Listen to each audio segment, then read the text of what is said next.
I think I was about 5 years old, and I wrote this song about being an Indian.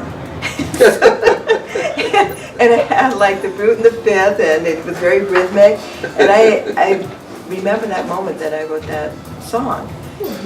Well, let's see. I was about 12 years old, and my girlfriend broke up with me, and I had a heartache. So I ran home, got my guitar, and I wrote this song, and I called it "A Ray of Sunshine." Well, I first got inspired by listening to some music on the radio. I grew up in a household in Brazil. We had a cook in the house, and she played the radio all the time, and I always went in the kitchen and sang with her, and listened to all the good pop songs that were popular in Brazil, and so I guess that's what inspired me. Well, my parents played a lot of classical music when we were growing up, and I think we used to act out as kids. We used to make up stories to them. So I think I was sort of creating stories on the piano. I could not walk by a piano without playing it ever since I was a little kid. So I was just sort of banging out all these sort of stories and imagining things. Well, tonight we have Jim Steger on bass and Tom Cohen on drums. These guys have been playing with us since we first moved to Philly in the 80s. Okay. We had this gig that was kind of like a legendary gig because it lasted for about 6 years. It was a Broad and Walnut, a place called Apropos. It was the hottest place in the 80s. And we moved from Rio de Janeiro to Philadelphia, and there were a lot of musicians that we hired to play with us who are still living in Philly and who still play with us, like Gerald Veasley and Steve Bescrown, and so it was a great gig. But so Tom Cohen and Jim Steger have been with Minas for over 20 years, and they're our first call for bass and drums. I think Philadelphia has a lot of wonderful artists to collaborate with, and I feel like I learned so much by collaborating with people like Steve Bescrown, John Swana, and Tom Cohen, and everybody that we just played with as we were growing up in Philadelphia.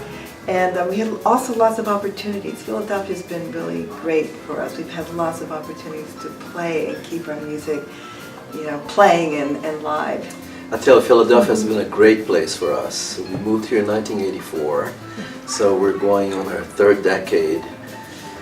And I guess, we have made a living playing music full time.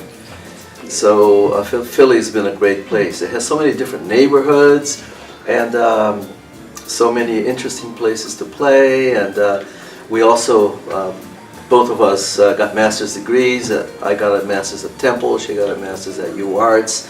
And Philly's really in our heart. Well, I think what we like people to take away with them is something meaningful in our music, and since we do a lot of composing,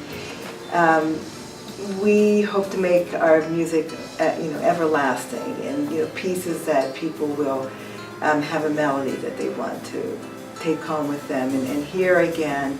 And just the spirit of playing also is very important. So when we go in front of an audience, it's usually we're giving everything we've got, and just happy to have the opportunity of people who are great listeners, and hopefully that they take that spirit home with them. We feel very honored to be in the Real Book Philadelphia. I wrote a song called Ash Wednesday March, which you got in the book, and it's a song that I wrote in Brazil when I was a student in Rio de Janeiro. It was Ash Wednesday, it was the end of the carnival, and it was sort of like a bittersweet day. You party for like 4 days, 4 nights, and then it's all over. So I wrote the song, and it was forgotten for a long time until, well, we actually have a little story, it's a little long, but we were looking for a song to put on a record. It was our third record in Rio, it was called. And our daughter was home from college, and we were just playing downstairs on the first floor. Well, Patricia was playing some songs of hers for me, and I was playing some songs. I said, how about this one? And we started playing it, and our daughter came all the way downstairs from the third floor and said, what's that? And I thought, what? And she said, you got to put that on your record, and walked away. I said, well, I guess, you know, just taste, you know, let's do it.